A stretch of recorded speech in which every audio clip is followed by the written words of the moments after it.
Good morning, everyone. Sorry for the technical difficulties this morning, but I think we're ready to go. We'll just wait a few minutes to allow those attendees to get back logged into the system.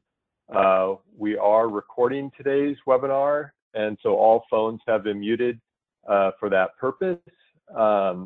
And we'll just wait 60 seconds here, and then we'll get going.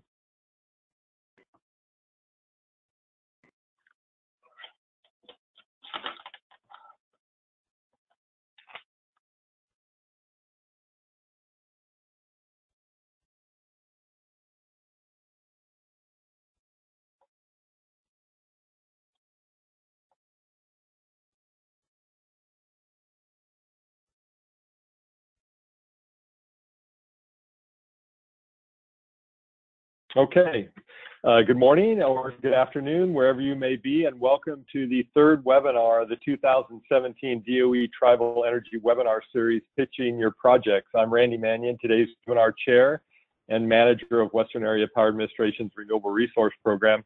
Let's go over some event details before we get started. Today's and will be made available on DOE's Office of Indian Energy Policy and Programs website, along with copies of today's PowerPoint presentations in about 1 week. Everyone will receive a post-webinar email with a link to the page where the slides and recording will be located. Because we are recording this webinar, as I mentioned, all phones have been muted for this purpose, and we'll answer all of your questions at the end of the presentations, at the very end of all the presentations. However, you can submit a question at any time by clicking on the question button located in the webinar control box on your screen and typing your question in. And if you've entered your audio pin when you join the webinar, at the end of the webinar, you can raise your hand and I'll unmute you so you can ask our panel your question directly. We'll try to keep the webinar to no more than 2 hours. I know we're running a little bit behind, but we'll do our best to keep it to 2 hours. Our first speaker today is Ms. Lizana Pierce. Lizana is a program manager in the Office of Indian Energy Policy and Programs, duty station in Golden, Colorado. Lizana is responsible for managing technical assistance services, implementing national funding and financing programs, and administering the resultant tribal energy project grants and agreements. She has more than 20 years of clean energy technology project development and management experience, assisting tribes in developing their energy resources and building their energy visions. And Lizana, with that, the virtual floor is now yours. Thank you, Randy, and hello, everyone. I join Randy in welcoming you to the third webinar of the 2017 series. This series is sponsored by two U.S. Department of Energy organizations, the Office of Indian Energy Policy and Programs and the Western Area Power Administration. The Office of Indian Energy directs, fosters, coordinates, and implements energy planning, education, management, and programs to assist tribes with their energy development, capacity building, energy infrastructure, energy costs, and electrification of Indian lands and homes. To provide this assistance, we work within the Department of Energy across government agencies and with Indian tribes and organizations through the deployment program, again, to help Indian tribes and Alaska Native villages overcome the barriers to energy development. Our deployment program is composed of a three-pronged approach consisting of financial assistance, technical assistance, and education and capacity building. And this Tribal Energy Webinar Series is one example of our education capacity building efforts. This series is part of the Office of Indian Energy's efforts to support fiscally responsible energy business and economic development decisions making and information sharing among tribes. It is intended to provide attendees with information on tools and resources to develop and implement tribal energy plans, programs, and projects. It's also intended to highlight tribal energy case studies and identify business strategies tribes can use to expand their energy options and develop sustainable local economies. Today's webinar, Pitching Your Projects, will provide guidance on how to sell your project idea to individuals and entities that need to support your project if it is successful. And in the investment world, this is known as a pitch. Regardless of the industry, the skill of pitching ideas is basically the same. In this webinar, attendees will receive tips on how to improve their pitch to increase its likelihood of securing support, buy-in, and investment, and how to engage your audience and get them interested, and how to share project visions, and more. The webinar is designed to be a precursor to the 2017 National Tribal Energy Summit taking place next week, May 1st through the 3rd in Washington, D.C., which will also include a matchmaking session where attendees can pitch their projects to investors, lenders, and project developers. We hope that the webinar series is useful, but welcome feedback, so please let us know. And with that, I'll now turn the virtual floor back over to Randy. Thank you, Lizana. And our two other speakers today include Doug McCourt and Scott Geary, and I'll introduce both of them now. Doug is the Senior Policy Advisor to the Director and staff of the Office of Indian Energy Policy and Programs. He works throughout DOE with other federal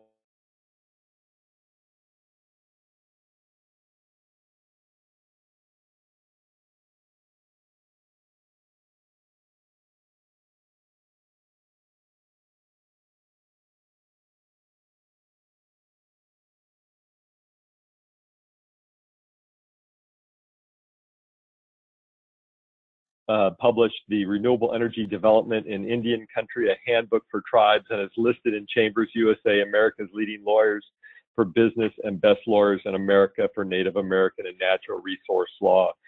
Prior to joining DOE, Mr. McCourt was a partner in the Portland firm, Ader Wynn, where he led the land use and redevelopment practice in the firm's business group, and subsequently started and led the firm's Indian law practice. And then following Doug is Scott Geary. Mr. Geary is managing partner at Stone Angel Capital with more than 20 years of experience in finance and operations, an early career in engineering and particle physics at Stanford Linear Accelerator Center and Ford Motor Company, provided an analytical foundation before he moved into venture capital-backed technology companies in Silicon Valley.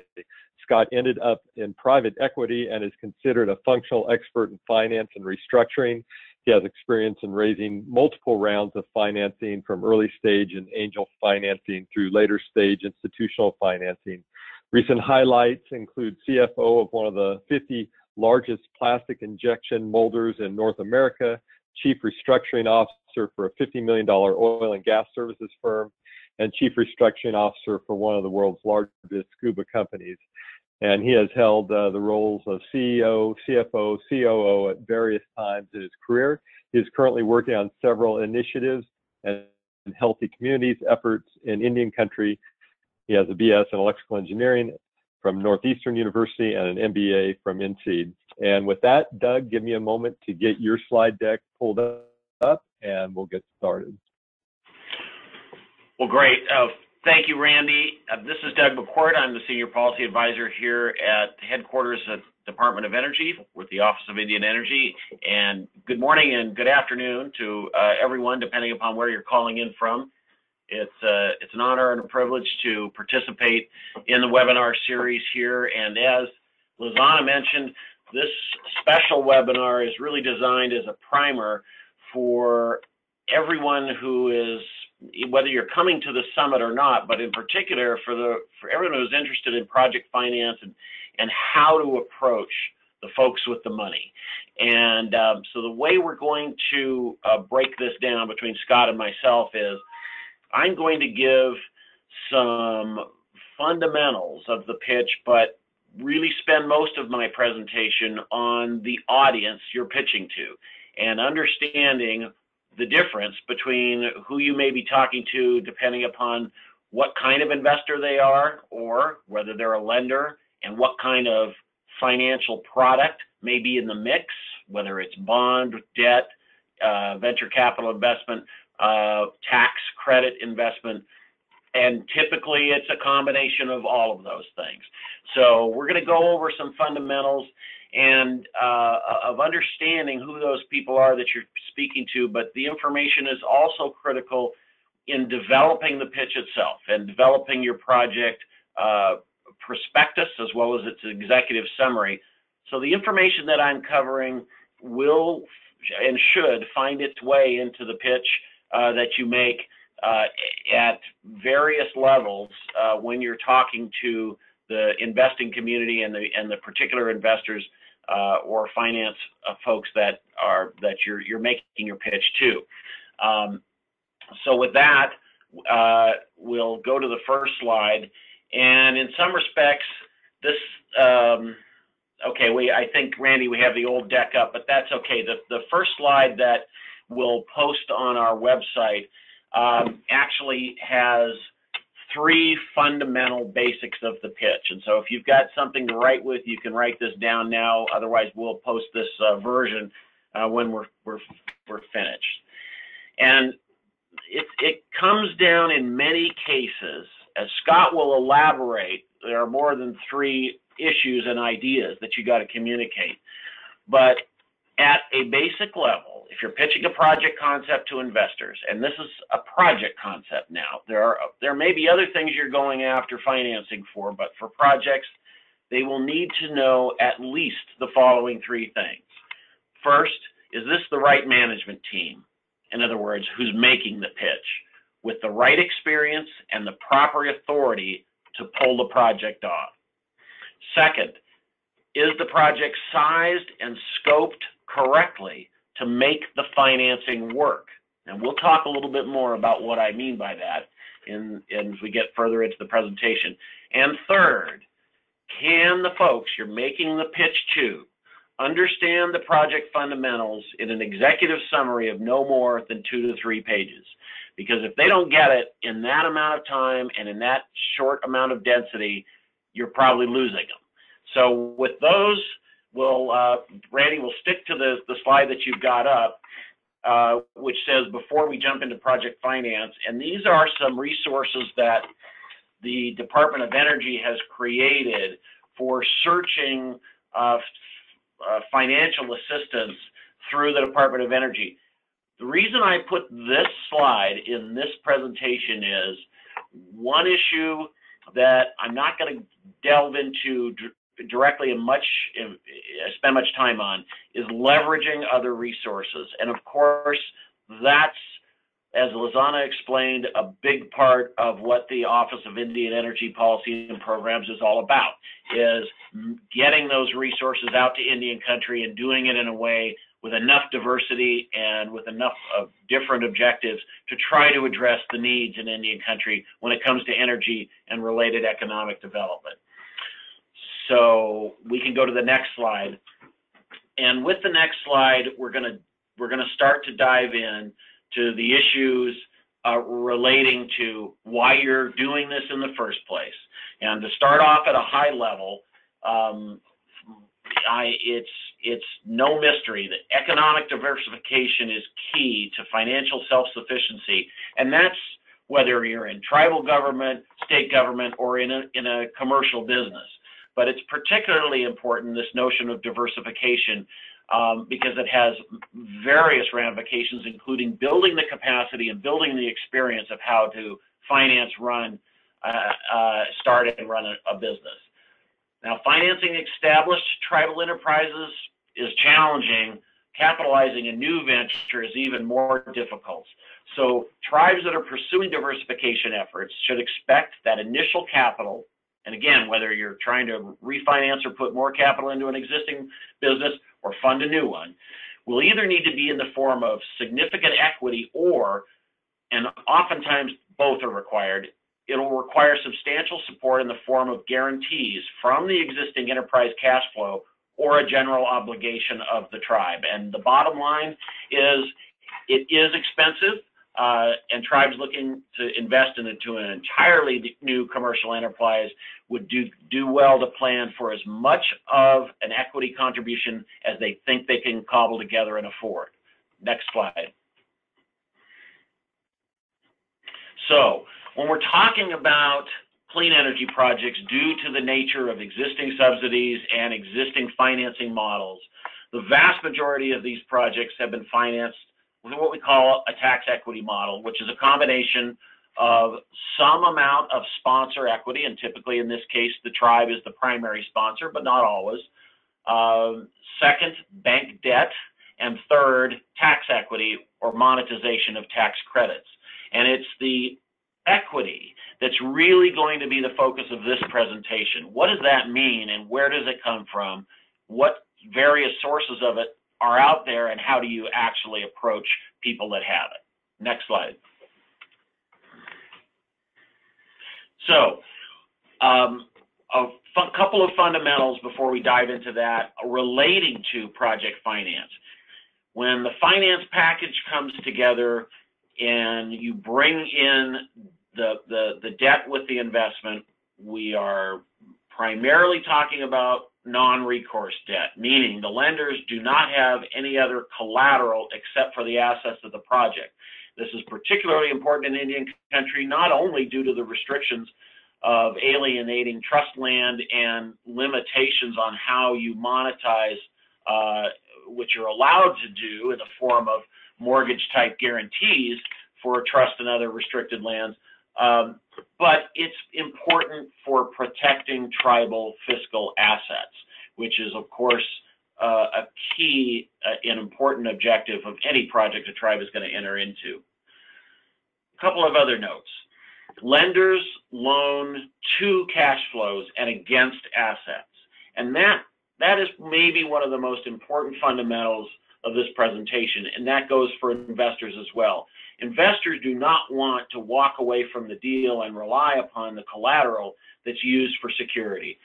They're in it for the cash flow. The last thing any of the finance people want to ever have to deal with is the asset itself, and that's why the money flows to the cash flows and against the assets. And the assets, of course, being the solar panels, the turbines, the infrastructure. The loan repayment is from the project cash flows, net of operating and capital expenses, and the project cash flows will provide the scheduled debt repayment, which includes a number of different buckets. Next slide. So, I'm going to give you a little background on some common debt structures. Many of you may already be familiar with this, but you're going to hear these terms, and you'll often hear them in the form of questions coming from the investors or the lenders, or proposals from the investors or lenders and how they want to complete or envision a total finance package.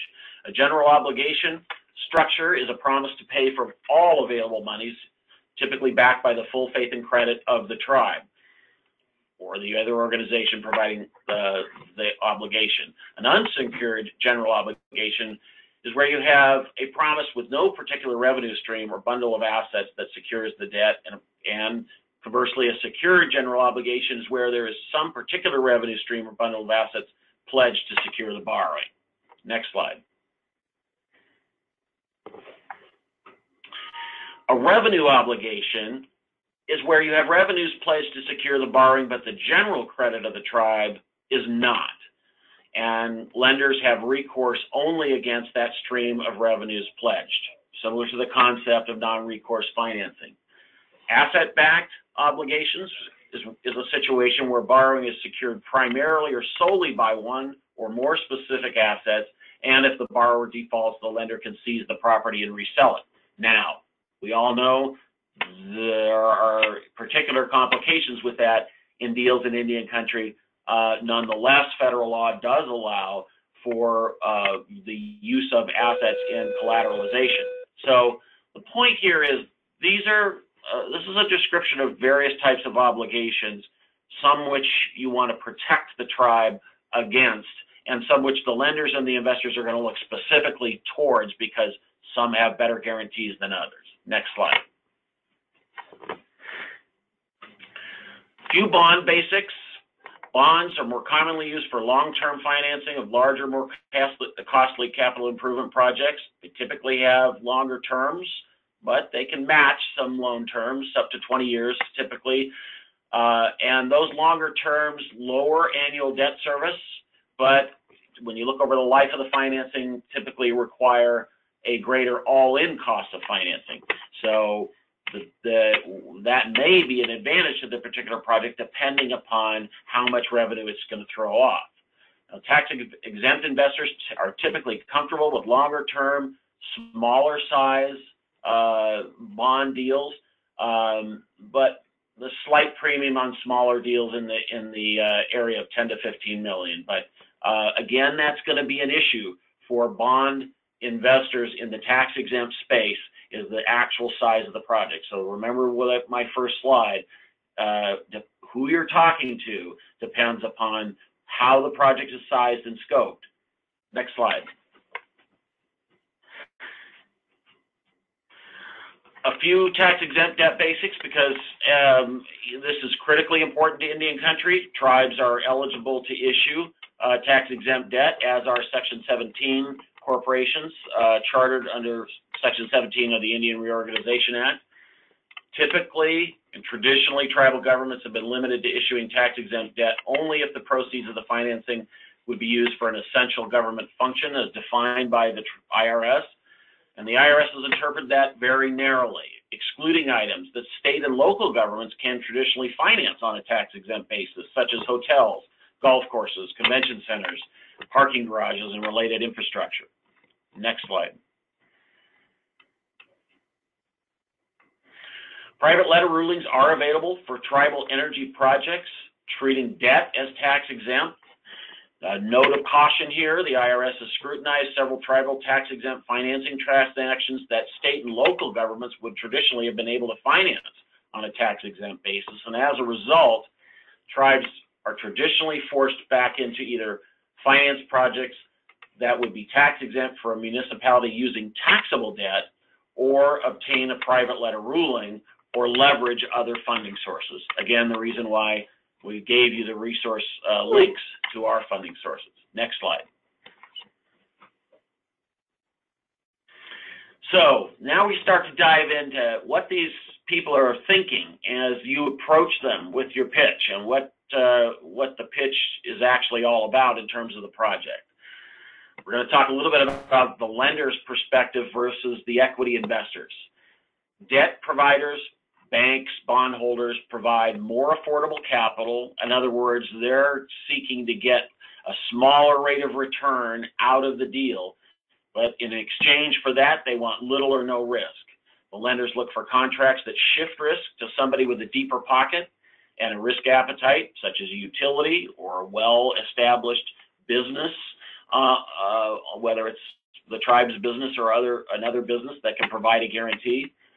Equity providers, by contrast, take the greatest risk, but get compensated by getting the cash available after paying project costs and debt. And so that includes a higher rate of return or return on investment. Next slide.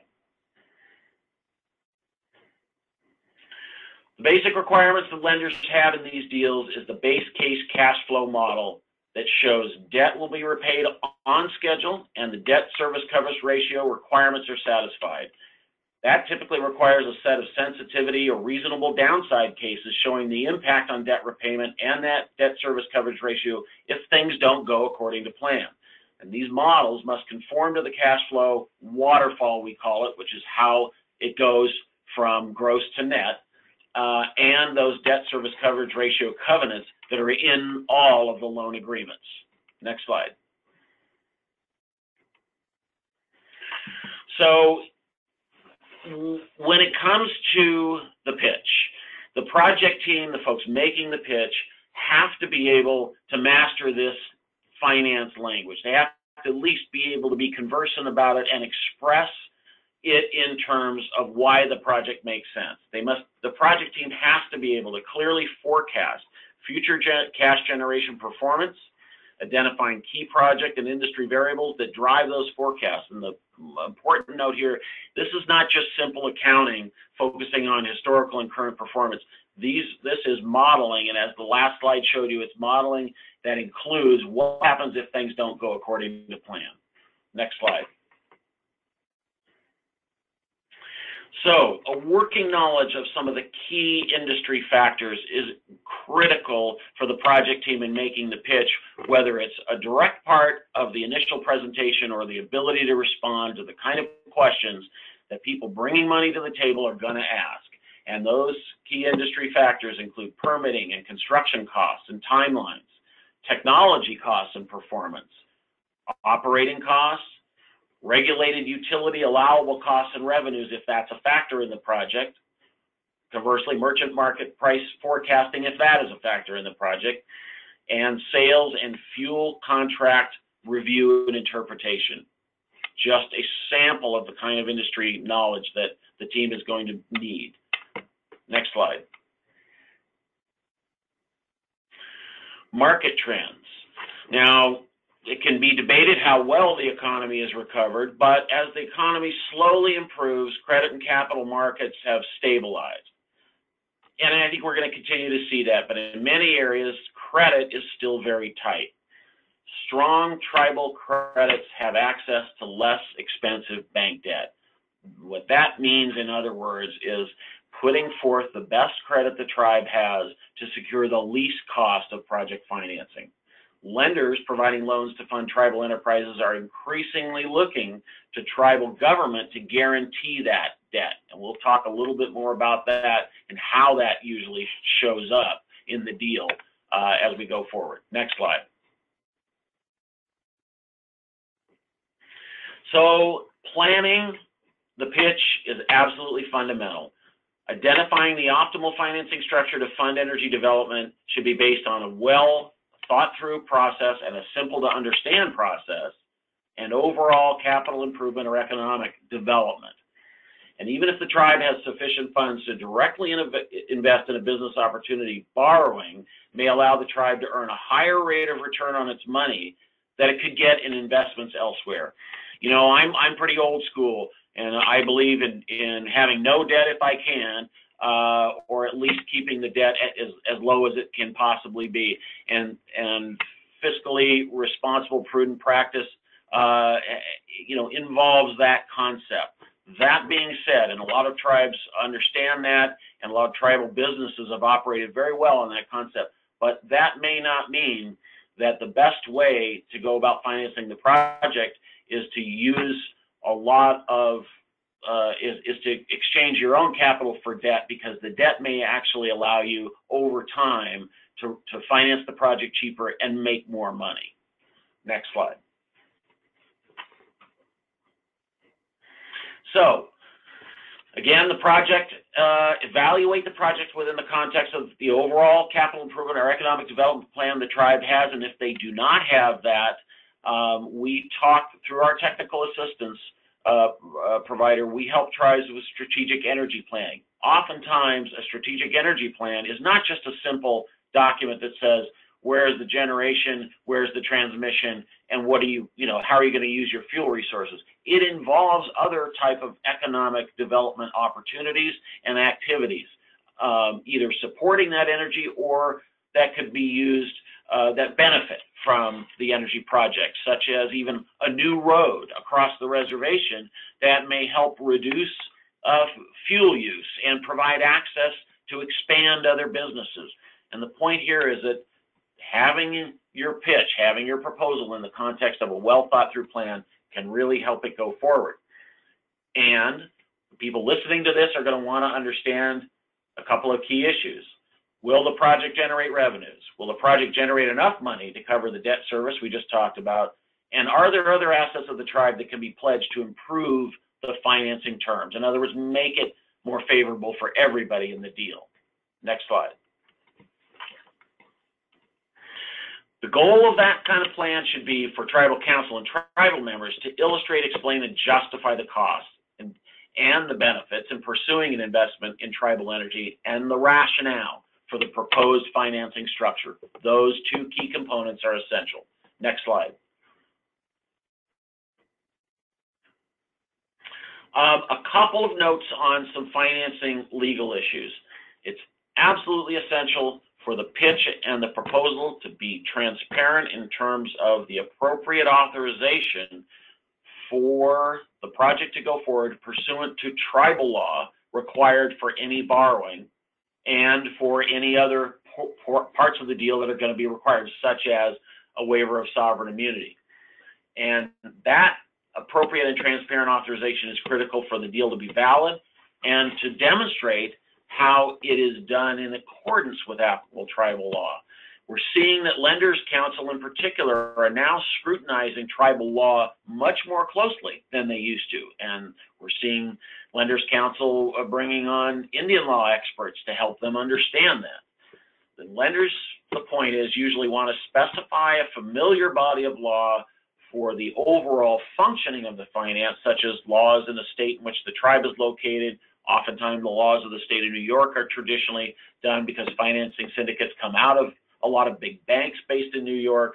Bottom line is you're going to have both tribal law necessary to make sure that the deal is authorized, and you'll typically see another state law for bringing in significant resources governing the transaction and the particular deal points in the transaction. Next slide.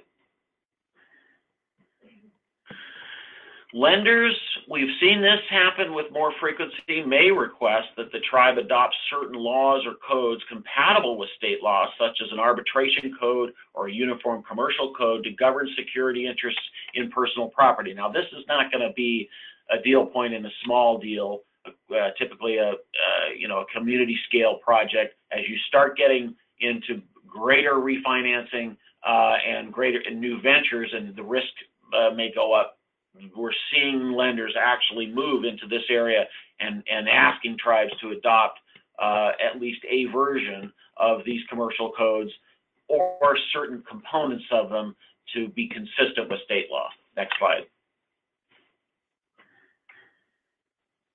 So one last thing that is also very critical is, not all borrowers wear the same hats. And it's the investors and the lenders and the folks bringing money to the table are going to need to know, is the borrower the tribe, and how is that organized, and who is responsible for making decisions? Or is it a tribal instrumentality or authority, such as an economic development authority or a housing authority?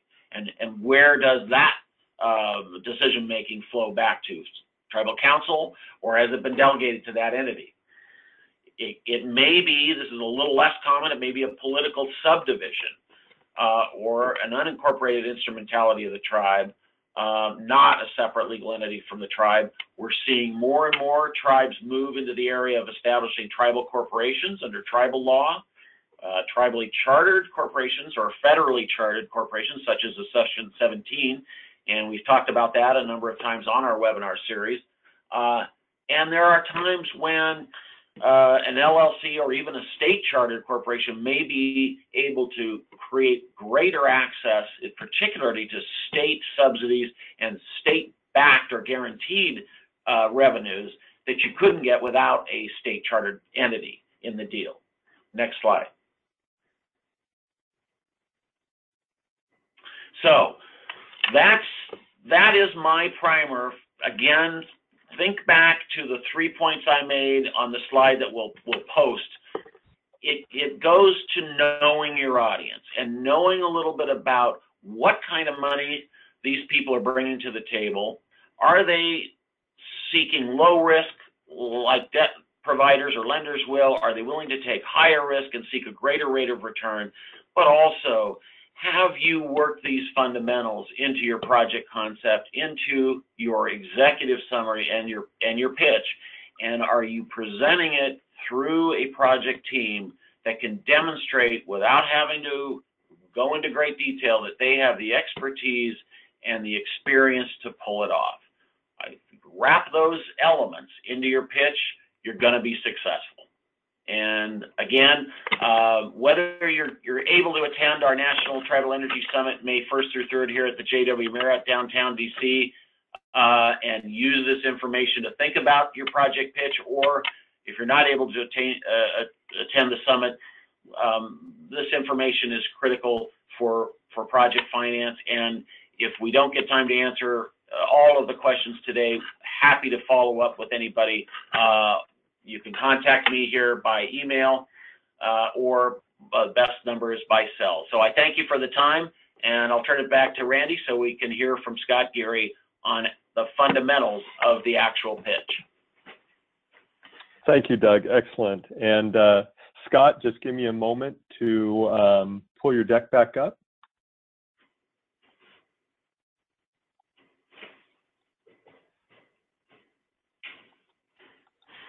And you're good to go. Great. Thank you, Randy. Doug, that was very informative. Thanks so much.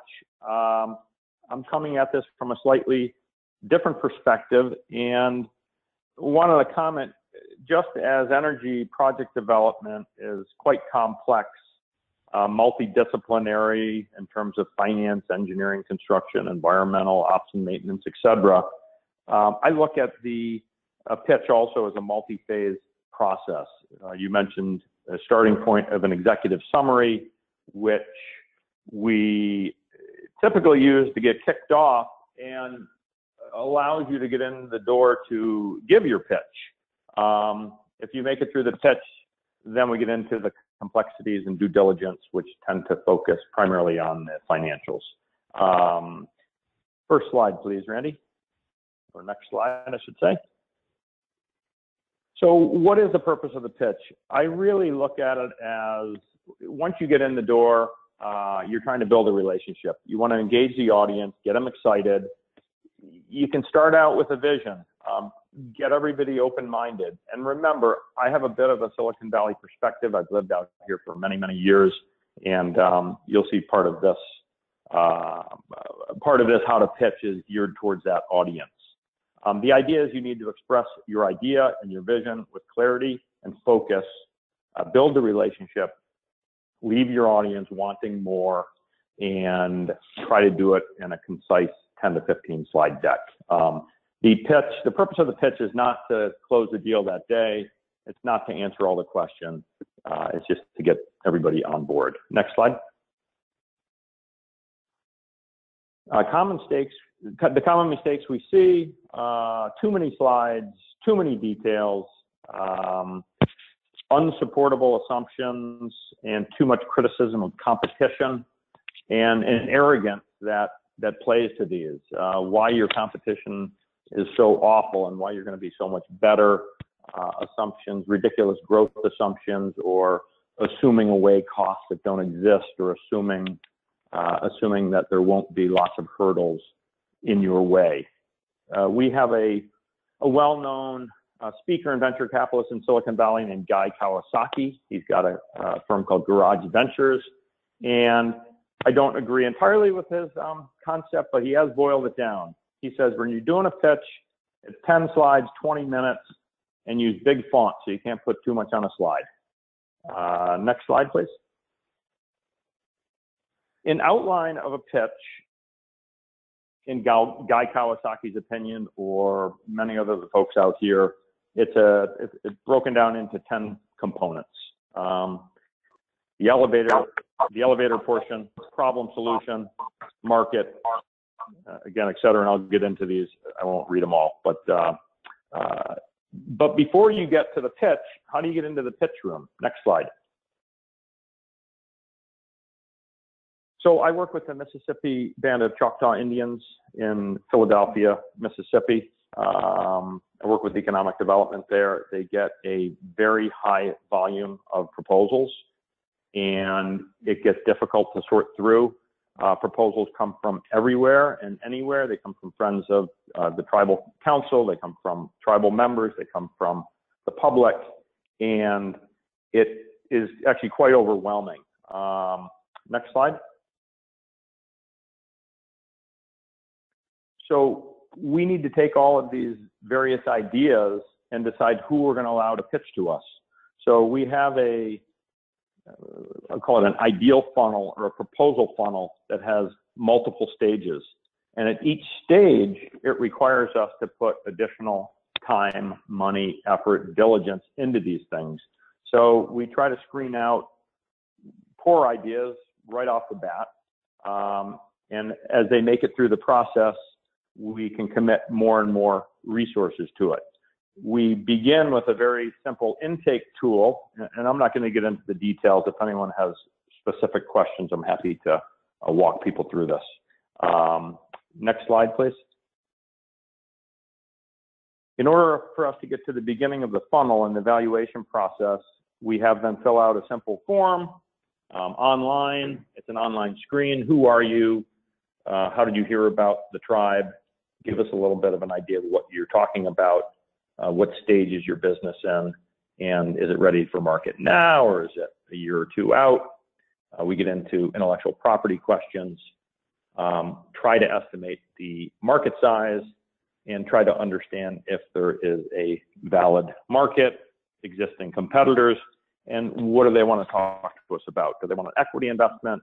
Do they want a factory to run out of? Do they want debt, partnership? Do they want to access government contracts? et cetera, et cetera.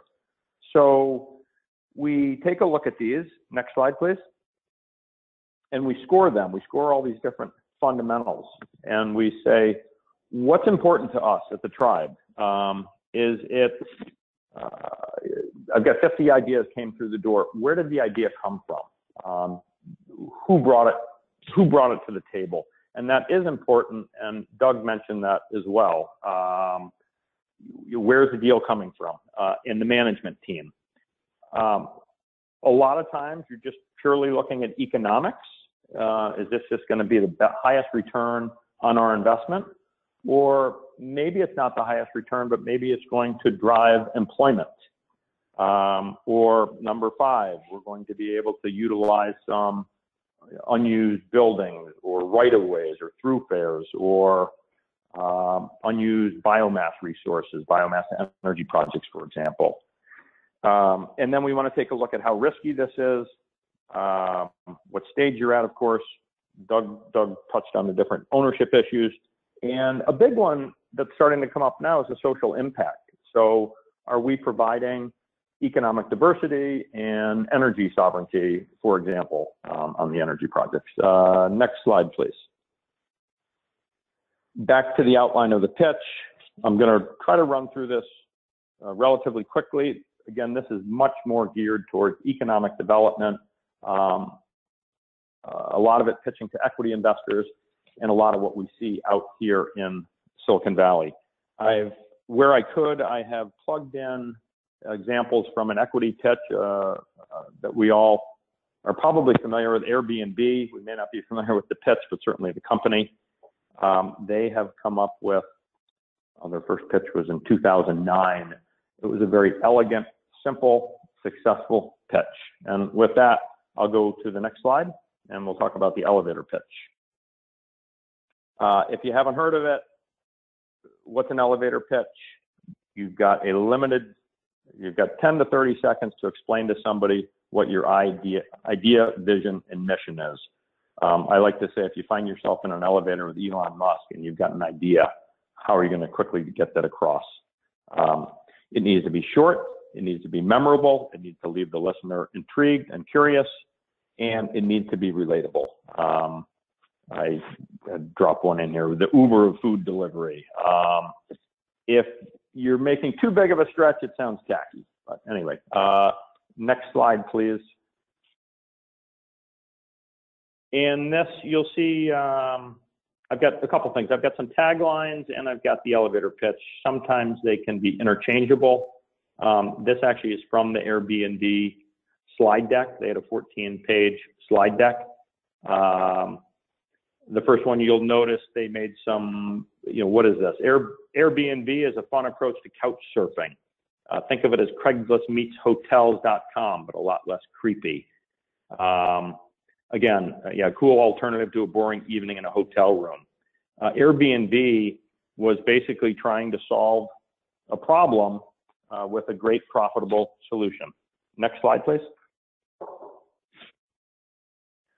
We then want to define what is the problem. So what real problem are you solving? Why does it exist? What are your customer pain points? And when possible, we like to make that personal. We really like to tell a story. Storytelling is the new form of currency out here. It helps people get engaged, and it gets you to the next level where you can get into the nitty-gritty of financials and due diligence. Next slide, please. In Airbnb's case, the problem, again, very elegant slide deck. Price is an issue they wanted to deal with. Hotels, when you stay in hotels, you're disconnected from the culture in the city. And it was very difficult up to that point to overcome that and try to connect with locals and book a local room. So Airbnb came up with a solution. Next slide, please. So in your solution portion of your pitch deck, it's what's your value proposition? What are you doing? You've defined what the customer pain points are, but how do you relieve these? Typically, when we think of a solution, we think of something that is more convenient, more efficient, or cheaper. Again, ideally in this case, for pitching ideas to our economic development group, for example, we love to see anything real, anything we put our hands on, anything sketches.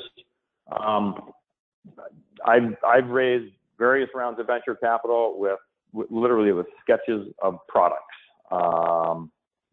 Don't underestimate the value in that. Next slide, please. Airbnb's solution, again, very elegantly done. Web-based platform, save money, make money, share culture. They really boiled it down. I wish I was as smart as whoever built this deck. It's absolutely beautiful. Next part of the pitch is the market. Next slide, please. The market's a big one. This is where you show your audience that you really know what you're talking about. You've done the research. You know what the existing market looks like. You know how it's segmented. You know how big it is. You know what business you're in. You demonstrate knowledge of the market. You've defined your market. You understand the total available market size. You understand how big it can get and its growth rates. And you understand where you play in it. You understand the addressable market, the target market. And you understand how you're going to get into the market. Who are your beachhead customers? Can you knock those down and then start getting the ones next to it? Big on visuals here. I think it really, communicates the concepts quickly, easily, and again, I think actually this plays into any pitch, and I think it plays in primarily in financials as well, across any project, whether it's energy or whatnot. I do like to do some of the visualizations that we're seeing more and more of. They're very, very elegant. Next pitch, or next slide, please. Again, these are the slides that Airbnb used to show that there was validation to their market. They noticed by looking at Craigslist, for example, there were 50,000 listings for temporary housing. And again, this was back in the 2009 timeframe. And Couchsurfing had a little over 500,000 users at that time. So there was a need for it. I don't love slide 5, but again, it gets into the market size, 2 billion plus trips booked. There's the budget of 560 million. And trips with Airbnb, 84 million. Next slide, please. Next slide, we get into the product. And again, storytelling. Boil it down to a person if you can. We want to know who that customer is and how they value and how they use the product, and why are they going to use it more than once. That's slide number 6 is what Airbnb used. Again, at this point, 2009, it was pretty ahead of the game. It was nice and visual, had great search functionality, allowed you to move through quickly and book things quickly. And as they went along, they built in more features, of course. Next slide, we'll get into the business model. So we want to start thinking about how we're going to make money. A little continuation of the product and who the customers are. Define your customers, quantify your potential customers, and segment them out from your beachhead customers that you're going to attack and how you're going to start knocking over additional markets. Understand the price points in the market and what customers are willing to pay. Most of us have seen Shark Tank on TV. They always nail these entrepreneurs on, hey, you've been around for 1 month or 5 years. What's your revenue to date? And if it doesn't meet some acceptable floor and growth rate and adoption, they tell them to go take a hike. So if you have some history, that's great. Next slide is actually Airbnb's slide. So theirs is very simple. They take 10% commission on each transaction with $84 million worth of trips. Again, they were projecting out a 2.1 billion revenue. Next slide, please. Again, following product business model, customers. Where are your customers today, and where are they looking? What are the channels your competition's using? And how are you going to be a little more innovative? You may want to repeat some of the same channels, but how are you going to do it differently? Tell me why you're going to do it better. Next slide, please. Again, big fan of visualization across the board. I think it communicates ideas quickly. This is competition, differentiation. Where do I fit? Where do I exist? You'll notice that Airbnb used a slide deck that basically said, you know, we're the most convenient and the most affordable. We're up on the upper right quadrant. I guess this goes back to sort of the traditional BCG matrix with the stars up on the right corner. And also you map in, you know, where your competition is. Another way to do it is the matrix on the right, the competitive landscape, which is listing all your competitors and different attributes and how you stack up. Next slide, please. Another view, perceptual maps, consumer perception. What are your advantages and what are your perceived advantages in the market? Advantages, of course, patents, intellectual property. Do you have any unfair advantages? Do we have any unfair advantages being a tribal entity? Do we have some advantages getting the government contracts? Can we get for example, can we get the military to agree to let us produce power over the fence and export to them? How do we take advantage of these things? Unfair advantages, again, location we put on there, experience. Next slide, please. We'll show Airbnb's original competitive advantage slide number 10 of their deck. What were they claiming their competitive advantage was? They were first to market in transaction-based temporary housing. They allowed people with homes to make money. The host didn't have to keep relisting with Craigslist. It was very easy to use, great profiles, and again, eventually feedback profiles as well. And I don't know if you'll agree, but looking at this incredibly simple slide deck, it's really elegant. It's great design. Next slide, please. And that design cascaded over into who's on the team. I think what Doug said is very important. Who's on the team? From an energy standpoint, have you done this before? Is there prior success? Do you have expertise? And if so, what's the experience? Airbnb, we've got a user interface person who understands how people perceive and how they perceive design and what's friendly. You've got a back-end guy who makes it all work. And you've got somebody out front doing the biz dev and branding. Pulling it back to energy projects in Indian country, if you don't have the right experience, try to get someone in the room with you. Try to get them on your board of advisors or board of directors, or board of directors gets tricky in Indian country as well. But team matters. So let's see, next slide. This is what we're coming closer to the end here. Financials. This, as I think Doug was saying as well, is really audience dependent. I tend to do and expect a high level finance at this point. And if it passes the smell test, if you will, then we do a follow-up, and then we get into the nitty gritty. And we get into, in the middle section here, if it's an existing business, let's take a look at some historical highlights. I'm going to want to get into your financial projections, into your pro formas, the critical assumptions, whether it's for startup or whether it's for an energy project.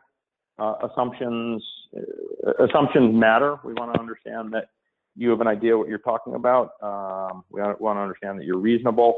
We want to understand that you understand your cash flow, your burn rate, where you're at for break even in terms of cost and timing.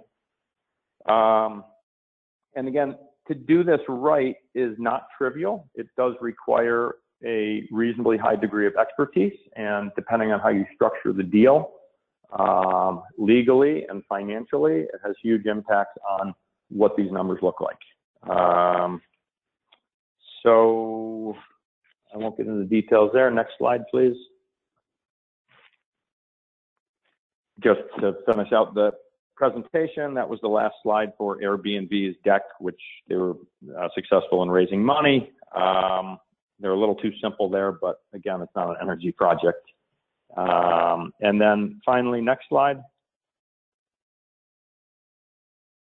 Some references here, if you're interested in pitch decks, do a Google on Dave McClure's 500 Startups, fantastic. Guy Kawasaki, real icon out here. And the Airbnb pitch deck is incredibly elegant. Maybe not so relevant for energy, but really in a way it is. It demonstrates a clarity of thought. And I think it does a nice job of getting the audience comfortable moving to the next level. The next slide will be a little bit of a shocker. Next slide, please. So this is not a slide that you would put in a pitch deck or a slide deck.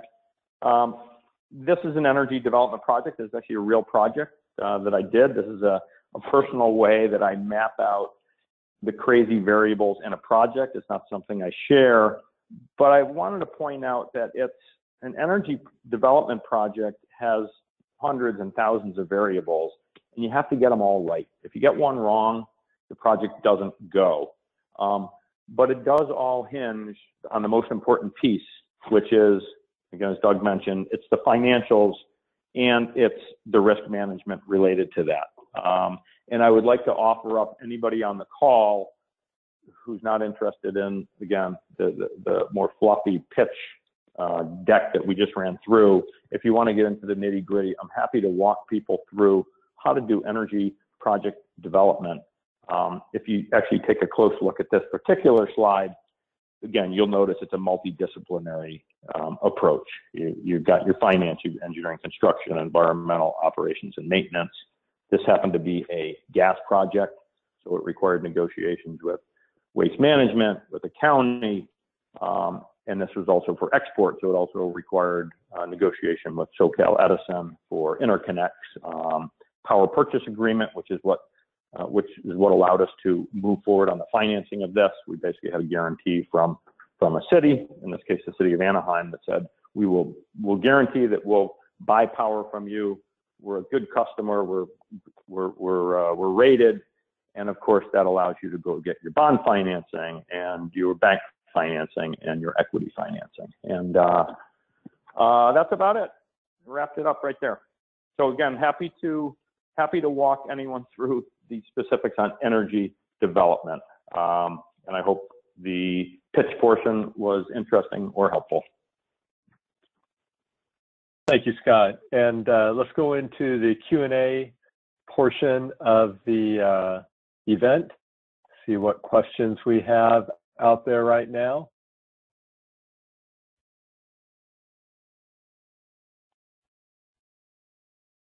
And I would like to remind everyone you can submit written questions by clicking on the question button in the control tab and writing your question, or you can raise your hands. There are no written questions at this time. Let's see if there are any attendees that would like to ask our panel a question directly. If you do, just click the raise your hand icon and I will unmute you so you can ask our panel your question directly.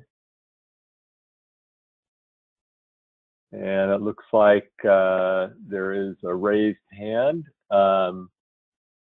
Chu Charn Tan, I'm going to unmute you at this time so you can ask your question to the panel directly.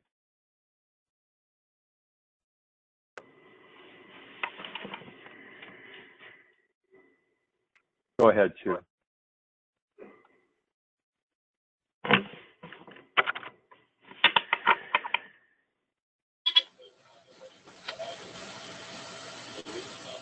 Chu Chan Pan, you've been unmuted if you want to ask our panelists a question directly.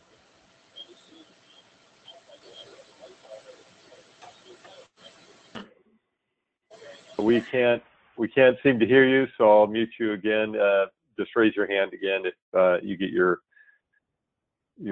audio fixed.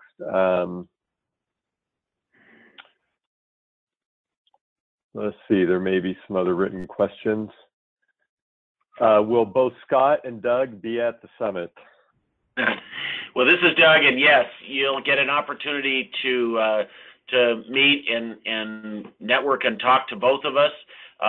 This year, we engaged Scott Geary and Stone Angel Capital to be an integral part of the summit in helping us prepare the finance tracks. If for those of you who have looked at the agenda or those who aren't familiar with this year's summit, we've organized it around the 4 policy priorities that were prepared and delivered to the Secretary of Energy by the Indian Country Energy Infrastructure Working Group.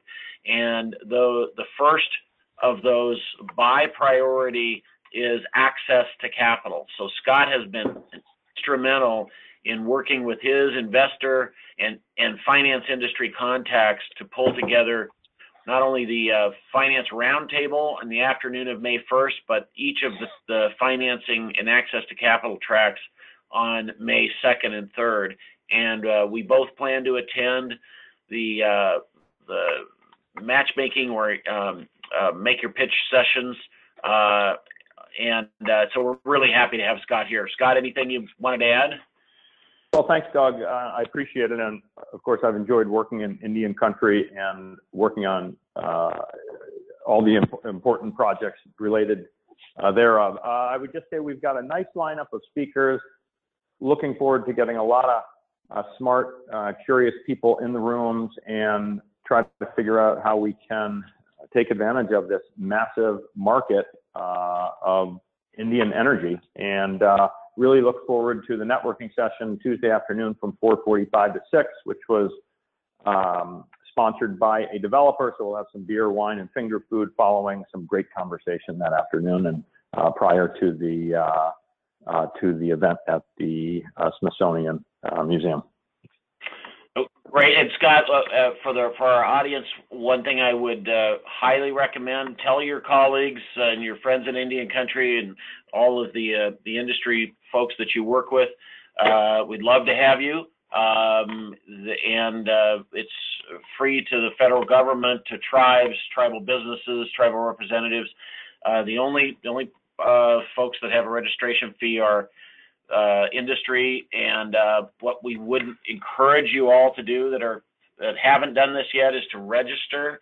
And the National Tribal Energy Summit has a webpage on energy.gov/Indian Energy, and you can navigate to that. The actual registration page is Tribal Energy Summit, no spaces, Tribal Energy Summit at ncsl.org.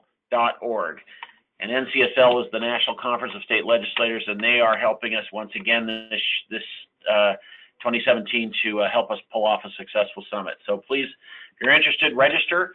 If you have any trouble with that, send us an email. We'll get you connected with the right link. Okay. Will you be streaming the presentations for those that can't attend? This is Doug McCord again. We will be streaming the plenary presentations on the morning of May 2nd. Due to the fact that these are breakout sessions and 4 separate tracks, we are not going to be streaming each individual track, but we will be streaming the plenary presentations, which will include Secretary Perry and our director, Chris Deschini, as well as a session that I am introducing Senator Hoeven and Senator Udall of the Senate Committee on Indian Affairs, talking about new directions in energy sovereignty with tribes.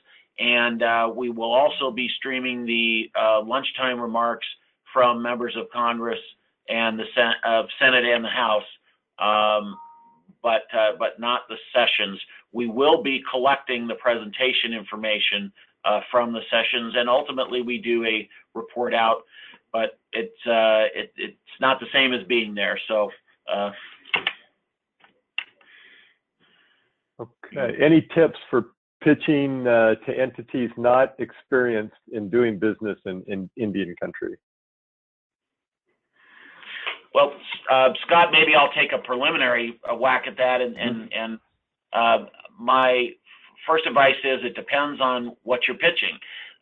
If you're talking about pitching an energy project, and particularly a clean energy project that uses the kind of financing that I described, the tax equity model, familiarity with that is important, as we talked about, but also first, it's absolutely essential to understand, what specific type of investor you're talking to and you're pitching to.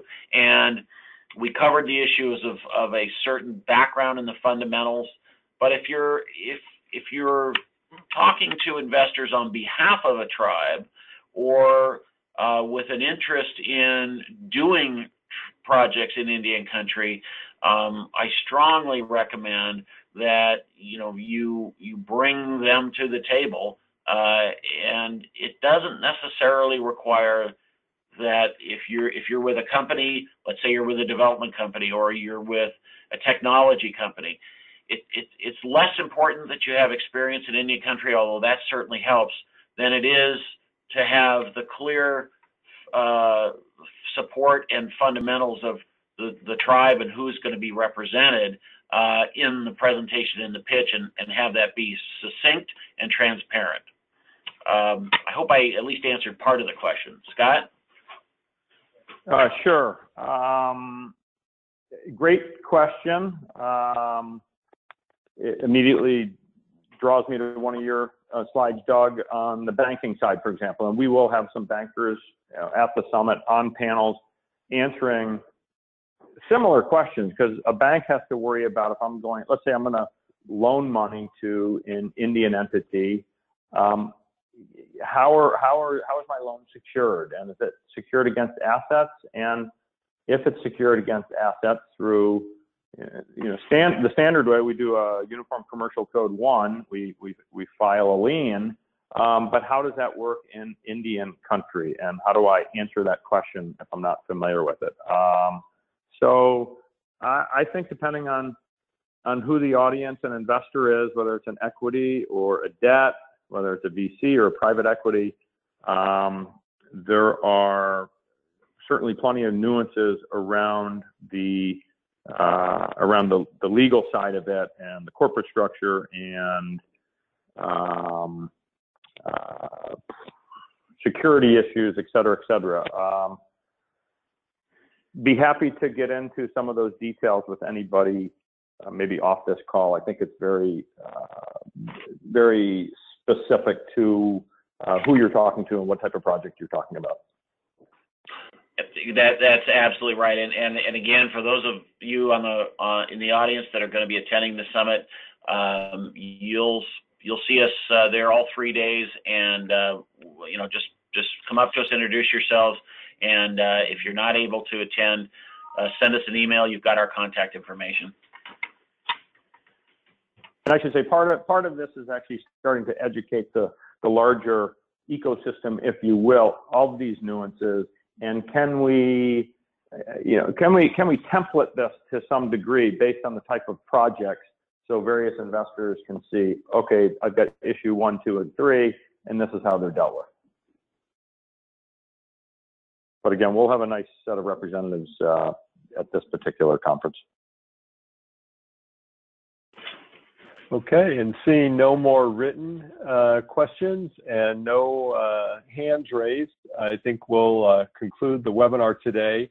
As this slide states, post-webinar email will be sent to all those that attended the webinar and those that did not, with this link that's shown on the screen, and that's where the recording and the PowerPoints will be located, and we'll make sure to post Doug's most current PowerPoint that we weren't able to get into the webinar today.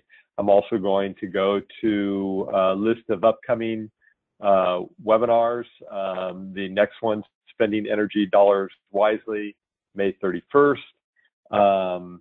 And with that, again, I want to thank our speakers, Lizana Pierce, Doug McCourt, and Scott Gary, for doing a great job today. Hope you can all make it to the National Tribal Summit. And with that, have a great day. Thank you. Thank you, Randy. Bye, everyone. Bye-bye.